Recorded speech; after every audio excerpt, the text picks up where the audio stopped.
Well, I am excited today. I am here with my great friend, Benjy Gaither. Benjy, how are you doing today? Doing great. Doing really Well, good. man, I am excited about this interview, man. We have planned this for quite some time, and then I ended up getting sick and got put in the hospital 17 times in 1 year. You'd think I Uh, would learn my lesson. I remember that. Yeah, we had one scheduled, didn't we? Yeah, but anyway, enough about that. Share with us a little bit about yourself to introduce yourself to the crowd for those who are not familiar with you.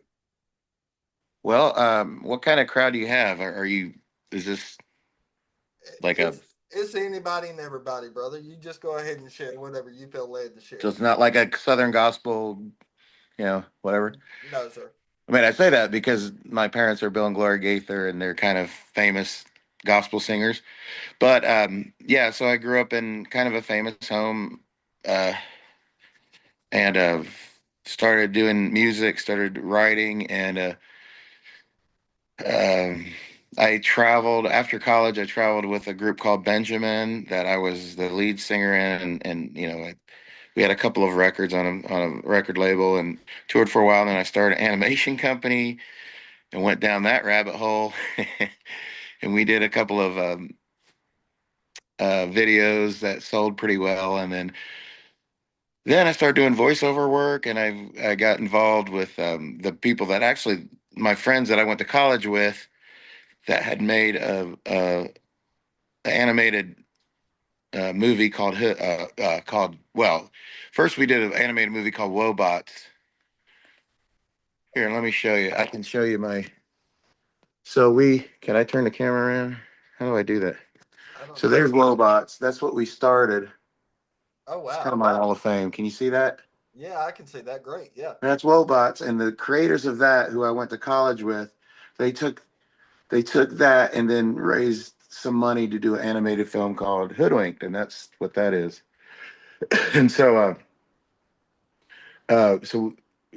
they did that, and then I was the singing goat in that. And that was around 2005. Then I got an agent and I did voiceover work, and I've been doing voiceover work ever since. So, but not just voiceover work. I still write. I still produce. Um, I don't know if you know this, but do you know I got uh, on the new George Strait record? I have a song on that record Oh, called wow. Yeah. If you download the first or the latest George Strait record, it's the first song on it called Three Drinks Behind. And I wrote that with a friend of mine, Jeff Selvey.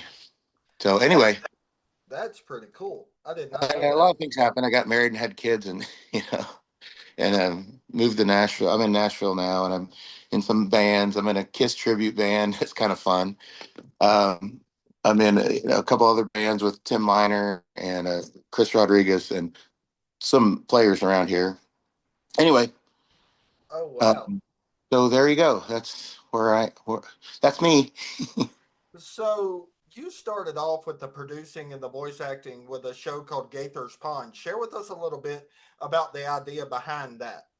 Well, it was when we were still on tour with my group Benjamin and me and the bass player and I were we had these computers because this was before cell. It was in the '90s, so we didn't have cell phones. We didn't have, but we had these like laptop computers. We were just messing with animation programs and literally reading the manual as we're doing these.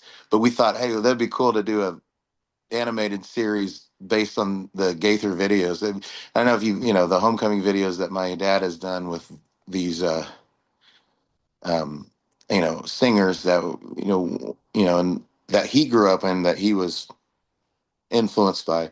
But anyway, we did and we had a children's wing of the Gaithers thing, and I was kind of in charge of that. So we did, a couple of Gaither's ponds with Jay Kess and Vestal Goodman and the people that were in the videos doing the voiceovers. And so yeah, we did that, and that's kind of how that started. And then from that, we kind of started doing other things like Wobots, and did a thing called Dorbies, which uh, if you go to YouTube, go down that rabbit hole. That's pretty funny. Anyway, And then that's kind of how we got into animation stuff. My friends that I told you that I went to college with, they moved to LA and became serious filmmakers. And when they wanted to do an animated film called Hoodwink, so they did that. And like I said, I was the goat in that, and a lot of people know me from that. If you grew up in that generation, 2005, if you were a kid, you've probably seen Hoodwinked. So anyway, Yeah. Anyway, I'm that's the one I'm of the my. singing goat that rocks on his horns and says 37 years ago. He's like he sings it. He has to sing everything he says. So it's like he's like hey, man, on down, and he's just whatever. It like a mountain witch put a spell on him, so he has to sing everything he says. And anyway, there So, you go. so are you doing any voice acting today or anything? Yeah, yeah. I still do quite a bit. Um, Most of it is a lot of it's video game stuff. So I do a lot of video game. Um, Trying to get this camera right. I don't know. It always looks weird. Um, yeah, so I do video game stuff. I do commercials. I've done a couple other movies, little films, and yeah, Wow. that's one of the things I do. That's not really. I don't really make a living doing that. I make a living writing and producing music mainly, and playing live. I've started playing live more, and that's kind of fun because I missed it. I didn't play after, I guess, the '90s and 2000s. I stopped playing live as much and started concentrating more, yeah, on animation and acting. And I did produce a movie called The Last Ride. Hold on, I'll show you that one. So it's the last. It's about the last 3 days of Hank Williams' life. So that's Oh that. wow. It has Henry Thomas, Jesse James, Fred Thompson, who was our Tennessee senator. Hold on, their Tennessee senators in it, and then Kaylee Cook was in it. That was a great movie, but I'm really proud of that. If you get a chance, go to Amazon or whatever and download The Last Ride. So anyway, and so yeah, so I've just kind of been doing a little bit of everything like that. So I was going through some of the old Gaither homecoming archives because that's how I grew up. I grew up watching those, and I seen that you wrote a song called "Touch." Can Yeah, you share with us about that song? Marsh Hall and I wrote that. We were friends in college, and we had written a song called "Carry Us On," which we did on one of the videos at Carnegie Hall. You can look that up too, called "Carry Us On." And it was right after the 9/11 thing. So they had done some videos at Carnegie Hall right after that had happened. So Marsh and I wrote the song called "Carry Us On," and then later we wrote a song called "Touch," basically about uh, somebody needs your touch. It's like this whole world is whatever, and it's like basically you need to care about other people's song. So So nine yeah, eleven inspired that. yeah, and yeah, a little bit, but it was always like you never feel like you make a difference, but you don't know how much you make a difference, until like It's a Wonderful Life until you're gone, and then you see all these things that would have not happened had it not been for you, kind of thing. And that's yeah, we just started, you know, don't count yourself out, because you're very important and probably more important than you realize.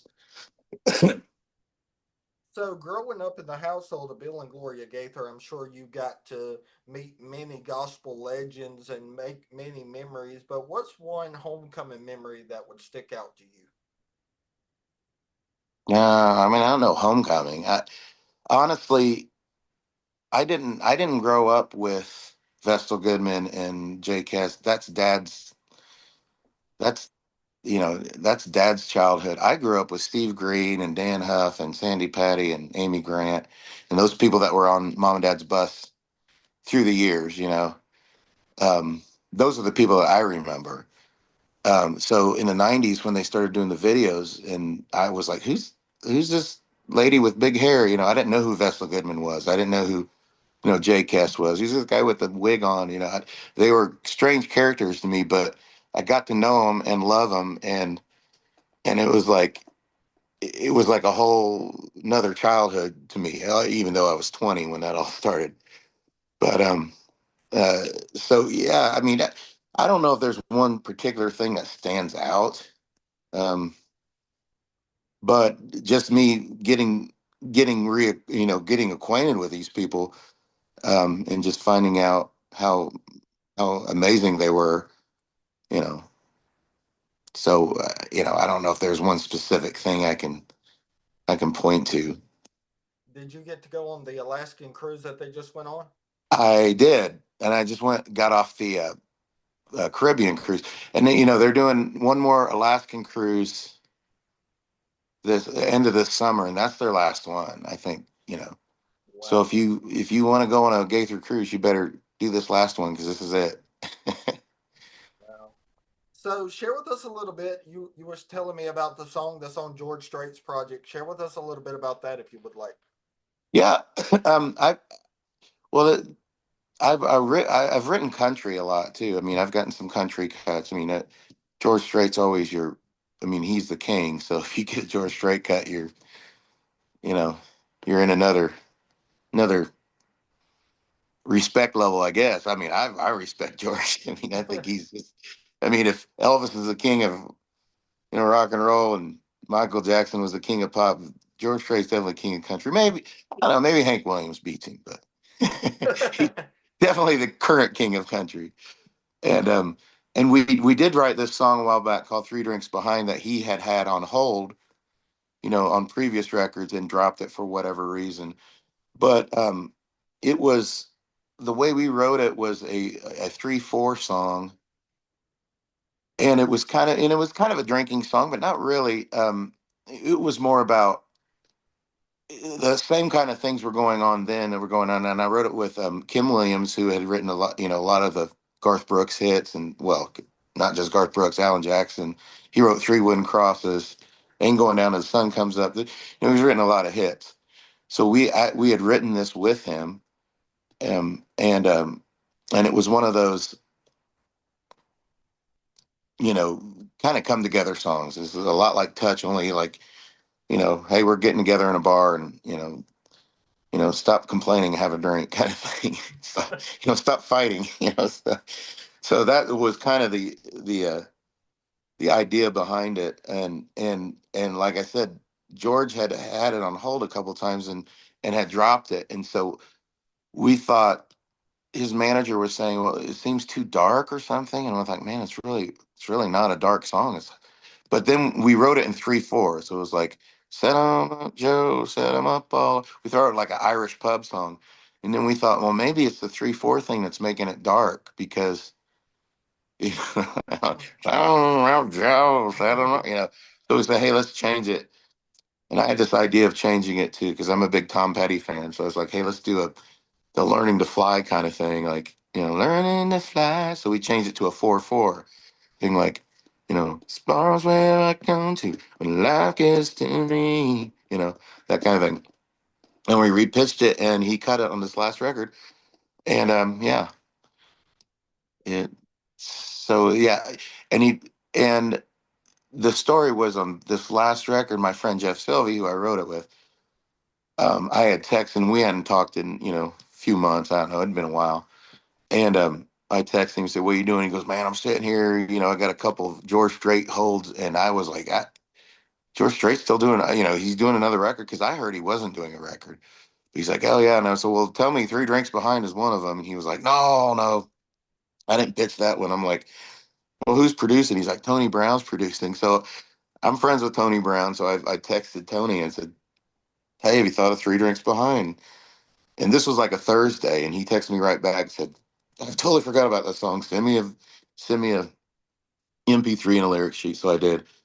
And that was a Thursday, and he'd played it for George the next day, and then he played it for the other producer that the co-producer was producing. And by Tuesday, they were cutting the song.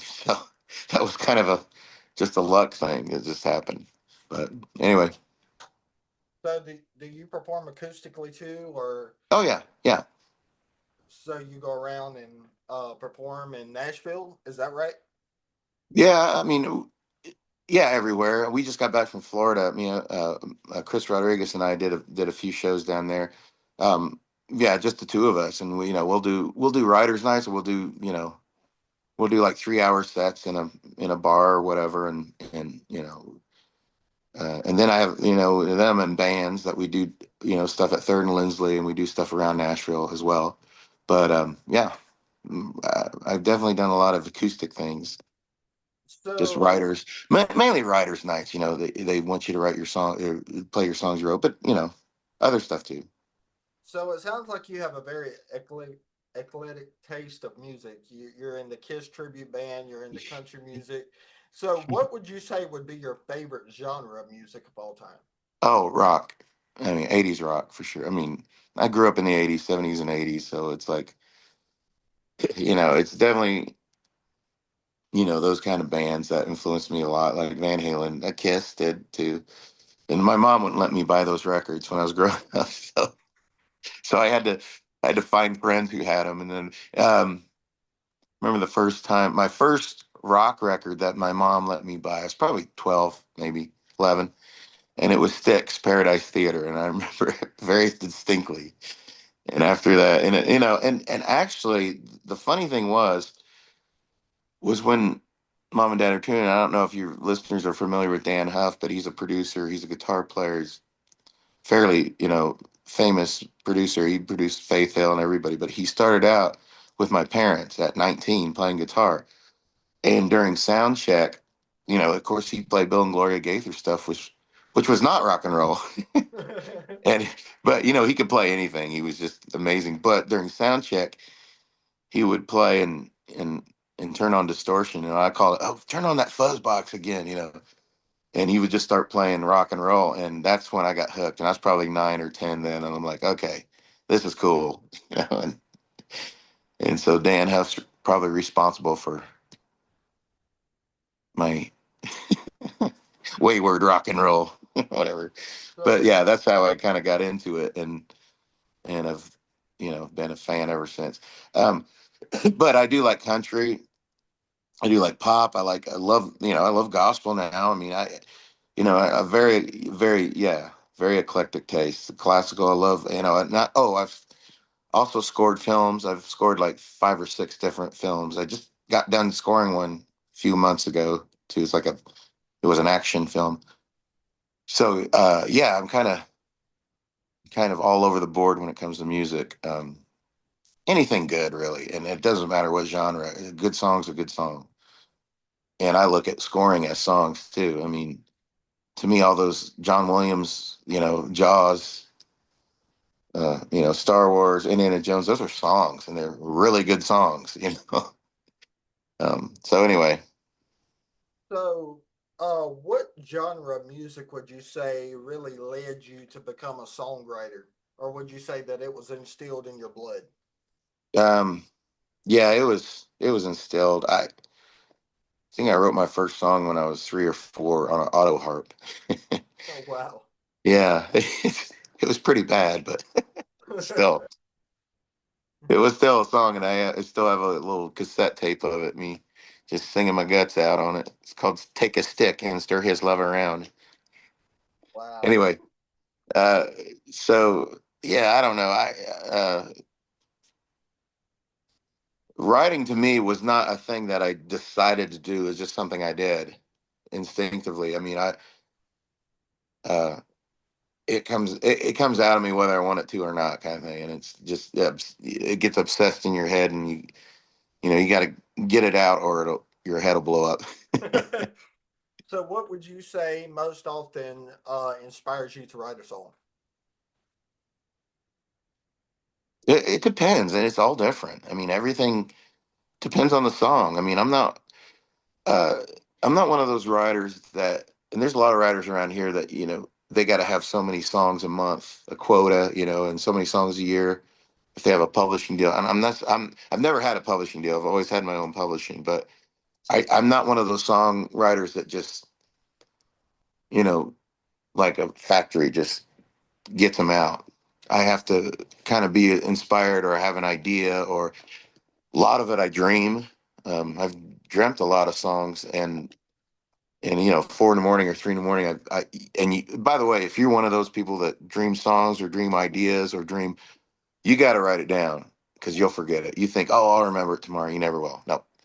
Oh yeah, at 4 in the morning, I have all these recordings of me going, you know, singing a melody or something that I dreamed of, and then the next day I wake up and oh yeah, and 9 times out of 10, those are really good songs. Sometimes it's like, oh yeah, that's already a song.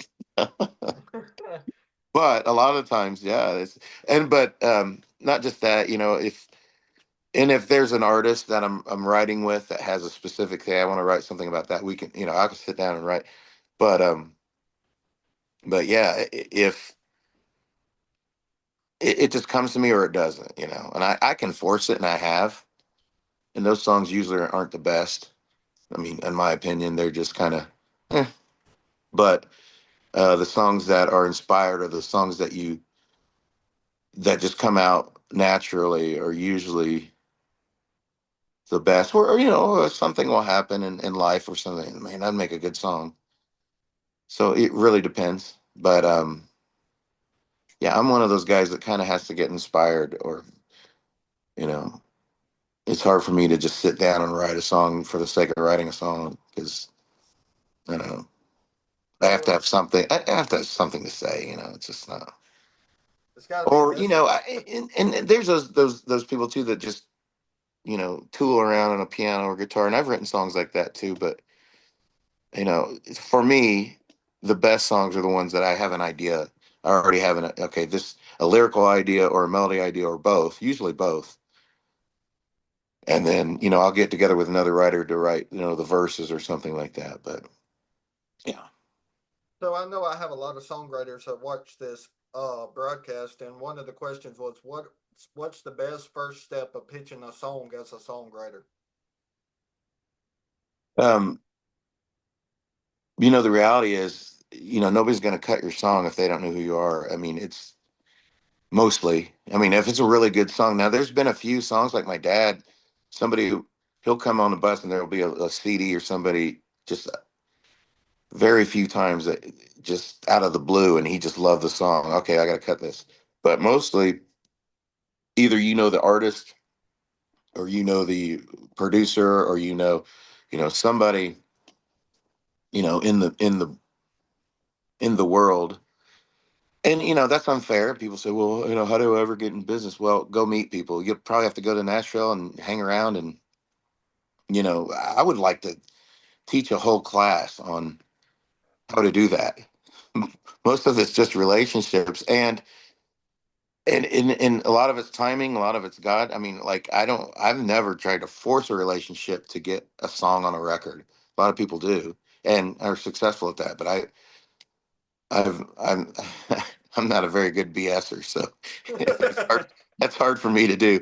I mean, and it's usually just happened naturally. If I was around and we just hit it off and we start talking and hey, we should write or something like that. Um, but just if you don't know anybody in business and you're cold, it's very hard. And I'm not saying it's impossible. Nothing's possible. But and I get quite a few songs from a lot of people, and my dad does too, just on a daily basis. But you got to understand. I mean, if you get so many songs a day, you can't listen to all of them, or and most of them are bad too. I mean, there's just a lot of bad songs out there. So the good ones, are few and far between. So they probably fall through the cracks because you're so tired of listening to bad songs. So uh yeah, to me, the first thing you would do is just start getting involved. Just start move to Nashville or move to wherever you want, and just start meeting people, and they're all around and they're all nice, and they want what you want. They want a hit. They want the exact same thing. It's not like they're trying to, if you bring a hit to them, and then it's like, man, thank you, they'll be in your debt. So yeah, but it's like put yourself in their situation. You, you whoever you hang out with is who you're going to end up working with in any business. If you're in construction, you're not just going to go in cold and say, okay, I'm going to build this building. No, you got to meet people, and and chances are you're going to get the permit if you're friends with the guy that that kind of stuff. And same thing with music. You start hanging out with people and say, hey, we should get together and write. I like you. We're fun. We're having fun, and that's the best way to get cuts. And I think anybody will tell you that. Now, you can be a really good writer and pitch it to some publishing companies and stuff. Publishing is a double-edged sword, because the people I know that have publishing deals never make, usually, now some do that have big hits, but usually never make their money back. So they give you a draw, and it's not the same thing as a salary, because the draw is actually your money that they're advancing you. So when the song gets cut and makes money, they take all of that until they recoup the money that they've given you. And a lot of times that never happens, you know. But if it's a steady income and you're lucky enough to get a publishing deal, and publishing deals now, I don't even know if they are paying much. It used to be like a $80,000 a year draw, or but I don't know what they're doing now. Maybe it's that. Like I said, I've never had a publishing deal, so I don't really know. So anyway, I don't know if that is more confusing or it's, Well, Benji, but I it's like have everything else. It's hard. There's no easy. Oh, all you got to do is do this, this, this, this, and you can make it. There's no easy answer like that. That doesn't exist. It's all hard work and relationships. and So nobody believes in it but you. if you're willing to do the hard work and you're willing to meet the people and get out and just be a fun hang, I guess. Just then you have a really good shot at making it. Well, it has been an honor talking to you, Benji. Tell folks how they can find out more about you. Oh, good Lord, I don't even know. I mean, I'm on Facebook. I don't have a business or anything that I don't have a website, and www.benjyministries.com or anything. Yeah. Yeah. I'm just I'm in a point in my life where I'm just kind of doing what I want and what I like, and it's good to, I mean, it's fun to be there, but yeah, you can find me on Facebook. I'm Benjy with a Y. Everybody says Benjy with an I. So it's Benjy Gaither, and I'm not hiding. So if you really wanted to get in touch with me, you probably could. All right, Benji. Well, I appreciate you so much for doing this interview. God bless Oh, you, yeah. and I look forward to the next time we can talk. Well, thank you, Andrew. I appreciate you. All right. Glad we finally got it get together. Yes, sir. Thank All you right, so see much you. for doing it. Bye. No worries. All right, bye.